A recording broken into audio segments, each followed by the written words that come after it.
کریں گے kidney stone کی کازز اور ٹریٹمنٹ۔ تو سب سے پہلے دیکھیں کڈنی سٹون کیا ہے۔ کڈنی سٹون ہارڈ اور کرسٹلائن منرل مٹیریلز اندر کڈنی میں یا یورینری ٹریکٹ میں جمع ہو جاتے ہیں کرسٹلائن فارم میں، تو یہ کڈنی سٹون کہلاتا ہے۔ اور یا تو یہ ٹریول آؤٹ کرتے ہیں یورینری ٹریکٹ کے تھرو، یا یہ اندر سٹے کر جاتے ہیں کڈنیز میں، اور وہ کنڈیشن جب کڈنی کے اندر سٹونز بن جائے یہ نیفرولیتھیاسس کہلائے گا۔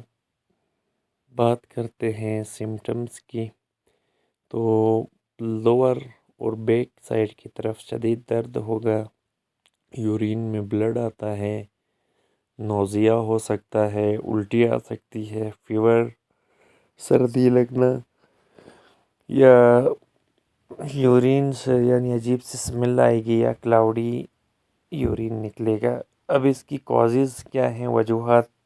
جب تو ایک تو یہ ہے کہ کیلشیم لیول انکریز ہو جائے، تو یہ ہائپر کیلسیمیا کی وجہ سے ہوتا ہے، اور یا اندر ہائی کیلشیم ہو یورین میں ہائپر کیلسوریا ہوگا، اور اگر آکزلیٹ یورین میں بڑھے ہائپر آکزلیریا، تو ہائپر کیلسوریا، ہائپر آکزلیریا، کیلشیم آکزلیٹ کے اندر کڈنی سٹونز بن جاتے ہیں۔ 70% آف کڈنی سٹون پیشنٹ میں یہ بنتے ہیں، جبکہ hypercalcemia increase, hyperuricemia uric acid کی اماؤنٹ انکریز ہوتی ہے اور یورک ایسڈ کے سٹونز بن جاتے ہیں، اور یہ 10% پیشنٹس کو ہائپر یوریسیمیا ہوتا ہے۔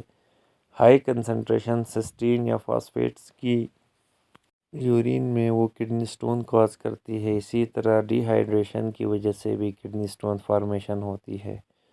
اب اس کے علاج کی بات کریں تو ایکسٹرا کارپوریل شاک ویو تھراپی یا پرکیوٹینیس نیفرولیتھوٹرپسی، یہ دو علاج ہیں، میتھڈز ہیں یہ سٹون ٹریٹمنٹ کے لیے۔ یہ جو ایکسٹرا کارپوریل شاک ویو تھراپی ہے، اس میں ہم ایک انسٹرومنٹ ہوتا ہے لیتھوٹرپر کو یوز کرتے ہیں، یہاں شاک ویوز آؤٹ سائڈ سے پیشنٹ کی باڈی پہ جہاں پہ سٹون ہے وہاں پہ فوکس کر کے اس کو بریک کرتے ہیں اسمال پیسز میں، اور یہ پھر یوریتھرا کے تھرو باہر نکل جاتے ہیں۔ لیکن اگر لارجر اسٹونز ہیں تو یہاں پر کیوٹینیس نیفرولیتھوٹرپسی ہم کریں گے۔ اس میں ایک ٹیوب کو انسرٹ کرتے ہیں بیک میں پیشنٹ کے، اور کڈنی کی طرف، اور یہاں ایک تاکہ ایک ٹریک قائم کریں، پھر یہاں ایک اسکوپ چھوڑا جاتا ہے، وہ ویژولائز کرتا ہے سٹون کو انسائڈ دا کڈنی، اور الٹرا ساؤنڈ اکوپمنٹ انسرٹ کرتے ہیں تاکہ یہ سٹون بریک اپ ہو جائے، اور اس سٹون کو واچ کریں گے اسکوپ کے تھرو، سٹون فریگمنٹس کو گریسپ کیا جائے گا، اور اس کو پل کرتے ہیں کسی خاص انسٹرومنٹ کے ذریعے آؤٹ آف دا کڈنی، اور اوپن سرجری ابھی کی جا رہی ہے، اب اس کی ضرورت نہیں ہے ایکسیپٹ لارج بلیڈر سٹون کے علاوہ اس کو کیا نہیں جاتا۔ تو یہ دو طرح کے یعنی آپ نے ٹریٹمنٹ یاد رکھنے ہیں اور ان کا میتھڈ۔